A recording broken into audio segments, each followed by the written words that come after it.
இந்த யானை லத்தி நம்ம போகிற வழியில் நம்ம பார்க்குறோம். நம்ம ஏற்கனவே ஒரு காணொலியில் நான் சொல்லியிருப்பேன், காட்டோட ஆதார உயிர் வந்து யானைன்னு சொல்லி.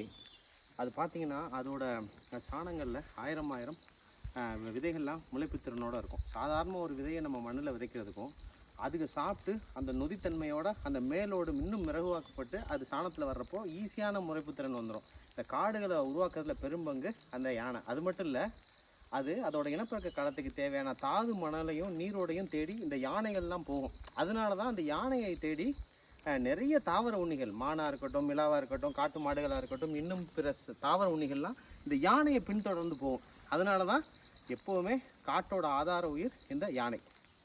தேங்க்யூ.